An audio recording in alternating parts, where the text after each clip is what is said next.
Hey everybody, welcome back to the shop. Today we are going to look at Wargamer. This is probably one of the most anticipated resins I have ever tested on the resin testing gauntlet, and today we are going to find out if this resin is any good. Now there is going to be a little bit of a disclosure. If you don't care about that, this is a timeline you want to skip to. So first of all, this resin caught my attention thanks to you, the community. Actually, this whole video is one massive community effort. So you guys reached out for me to test Wargamer. So I figured out that I was just going to shoot an email to Yes That's 3D Printed, and the answer I got from Yes That's 3D Printed got quoted with one of the best memes in the world. No! God, please, no! No! So basically he was telling me in the first messages we sent to each other that the testing that I did, he thought wouldn't really fit the resin, and it wouldn't be really useful to test it because I have an engineering approach on testing resins. And this is where we are going to disagree. The whole reason I started the resin testing gauntlet is not because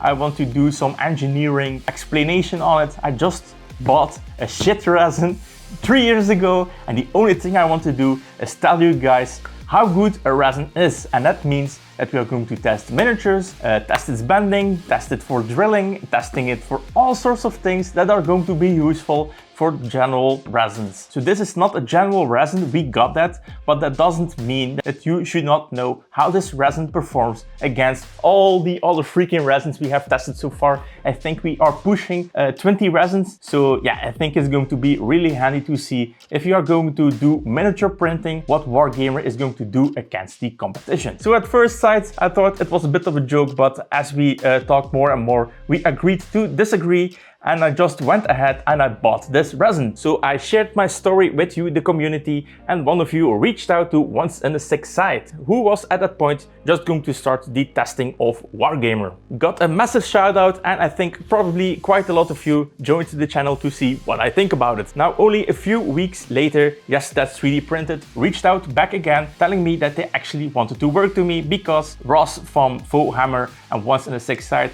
apparently got all together and said that it's not really okay to do it.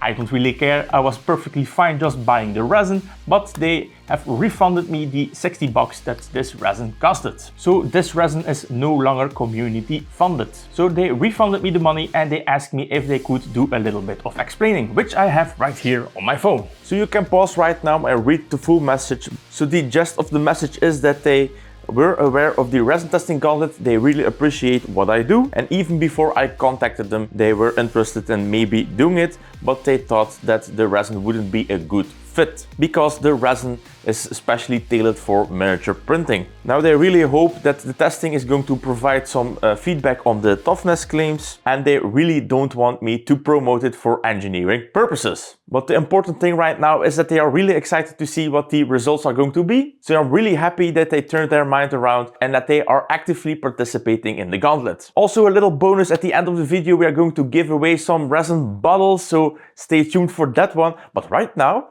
it's time for the testing. So, and here they are, the test pieces, and I have to say my printing experience with this resin was not the best I have ever experienced, and that is because I didn't read the freaking manual. If you are going to read the bottle, it's going to say that you absolutely need to read it, and I didn't do it, and as a result we got a resin block with a huge amount of peeling, and the test pieces we got over here are not looking that great. But after that, if we went to the website of Yes That's 3D Printed, we got an awesome piece of instructions with pictures and how you should print it, how you should wash it and all of that. And after that, we actually got a pretty good result printing it. The first thing I could see is that you definitely need a lot of rest time. This resin was printed at 1.5 seconds in the beginning with this resin block, and it was pretty easy to see that 1.5 seconds was just not enough. This resin is always preheated at 50 degrees C before we put it in the Algo Jupiter, and the Algo Jupiter is preheated to 40 C with an internal heater. So we ramped up the settings and we just followed the instructions, and after that we got pretty good results. Is this the most easy resin to print with? I don't think so.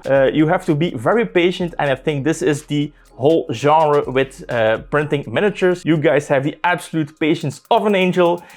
If you're printing it or if you're painting it, it's going to be the same. You will have to have patience for this resin. This was printed at 2.5 seconds and this was printed at 2.2 seconds. And we could see that the 2.2 seconds right over here was bang on for the exposure. After that, we went ahead and we printed this resin block. You can see the huge peel forces on this block. Now, this is a massive solid block, really hard to print, especially with this resin. And we lost a little bit right over here, but I think we can still do a perfectly fine test on it. So we are going to roll with it. Then the warping, we can see that this resin is pretty happy with warping, not the only banana, but it is also crooked to the left. And this is true for all the pieces. We can also see that this piece is a bit crooked to the left, but this is nothing special. We can see this also on other resins, but so you know, there is going to be some stresses in this resin. This is not going to be great if you are expecting nice and flat prints. And then we have the actual meat and potatoes of the resin. We can see right over here the first model we got for the miniature, and this is looking absolutely amazing. I have to say that the color is very pleasing and there are not a lot of resins that are going to approach this resin. And if you have to compare it with something, you know, those board games that you get some free shit with it to put on your board,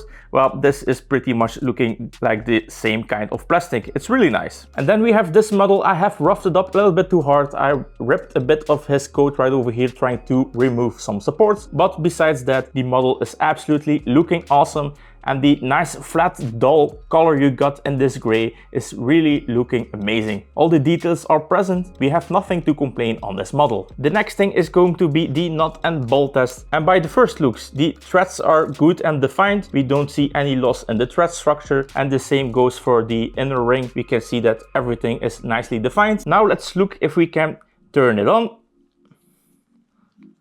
And yep, we have a successful nut and bolt test. We can actually screw in the nut and bolt. It's a little bit tight. This is not a bad result. So the first looks are not that bad. We have a working nut and bolt test. We could see that we have a bit of warping. It's not the worst we have seen. It is definitely more than I prefer. And one of the things you should buy Wargamer for is getting the feel that this is injection molded. And I have to say that the feeling and the looks of this little model, and we have a nice bit of flexibility in all the parts, it actually feels pretty good. Now, to say that this is the best thing I ever experienced and that the sharpness is better than any other resin, I think I'm not the right person to say that, but luckily we have Once in the Six side and he actually tested this resin and this is what he quoted. I think it's also worth talking here about my experience looking at all these test models in person, and that experience is that I can't bloody tell the difference between any of them. So do with that what you want. I think it's time to grab Miley. If you're new to the channel, this is Miley, and we are going to see how much force we can reject using a hammer on this test piece. So we can see that the machine is pretty nice calibrated. We are perfectly on 0. Now let's put in our first test piece.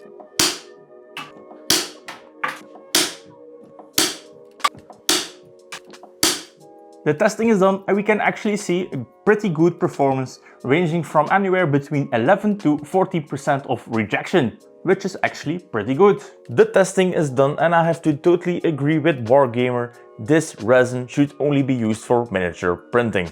And here are the results. The results so far seems to be quite a mixed bag. We could see at the push test, Wargamer came at the second last place with only 83 Newton meters. We can also see that this resin has a nice flexibility and that we were right on the brink of breaking. We have one test piece that survives, all the rest broke. At the pull test, we could see that Wargamer is on the last place of the chart with only 238 Newton meters of force. We could also see in the testing there is a nice amount of elongation, so giving it a little bit of a stretch before breaking. Then with the thread strength test, this is going to be this little block right over here. We could see this is not the brittle resin. We don't have major chunks flying out when we were drilling it. We do have a little bit of blowout at the back, but nothing major. So this resin is capable of doing any form of machining on it. We could see, however, that at 9 Newton meters of force before stripping the threads, it is one of the weakest resin on the chart, but we luckily have the absolute shit resin Anycubic Eco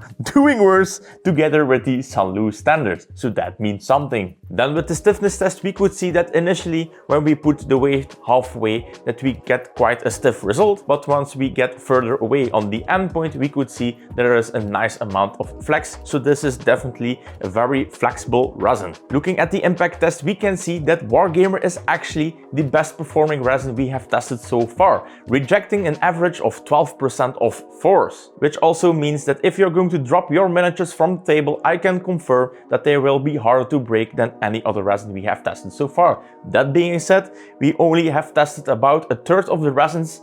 All the other resins have to be tested, but right now Wargamer is the #1 on the impact scale. Then if we are looking at warping, we can see that the results are actually not that good. It is not super terrible like the G-Tech water washable, but it is also not that much better. This is not going to be a problem if you're printing miniatures. I have yet to see a miniature warp around, but if you're going to try and print anything functional, this resin is going to be very hard to get consistent. And then we have the pricing. We can see that this is right up there together with Tech. It is bloody expensive, but this is also the first European company that is trying to sell resin. And I can tell you one thing, trying to undertake anything in Europe is bloody expensive. So if this is of any value together with supporting Wargamer, because this is a little cooperation they are having, if you value that, then yeah, go ahead, support those people. You get a resin that is good for miniatures. But if you are anything like me and you're doing more than just printing miniatures and you are on a budget, then I'm afraid there are a lot better resins than Wargamer. I was really rooting for you guys. I really hoped this resin would perform at least somewhere in the middle of the pack. It didn't. It seems that this resin is pretty weak, but we can also see that if you are going to use this for impact testing and flexibility, then this resin delivers. And then the last thing I want to try is bend this little test piece. Normally I have a pretty good idea what's going to happen, but this time, because we are dealing with a little bit of a mixed bag, I actually have no clue. Looking at the forces, this is probably going to be pretty easy to bend, but I think that after a nice curve, we are not going to be able to touch it and it's going to break. All right, so here it goes. Safety squints on. And I am totally wrong. This is actually capable of making a nice bend, and now it snapped without moving it. So it is definitely a bit easier to bend. We have a nice bend radius, but we can see that even when we have the nice flexibility of it, it is pretty weak. So this was my testing of Wargamer. What do you think? Is this resin in line with your expectations? And can you answer this very important question? Is she? And if you don't know who she is, It's Brittany, bitch. alright, now I'm properly cancelled for whole YouTube. Wrong answers only. We are going to pick 4 winners that are going to win 1 bottle each. And I think about in a month or so, I'm going to announce who the winners will be. So go down in the comments, give me all those wrong answers. And then lastly, I want to thank you, the subscribers and members of the channel, especially these guys right over here. Without you, I wouldn't be making those videos. We have quite a lot of content coming up. We are also going to get some more printers into the shop. We have a few machines that are going to sit right in the corner. So if you are interested in any of that, then make sure you are subscribed. And for only $1 a month, you can participate in this chaos. Alright, that's going to be it. Guys, I see you in the next one.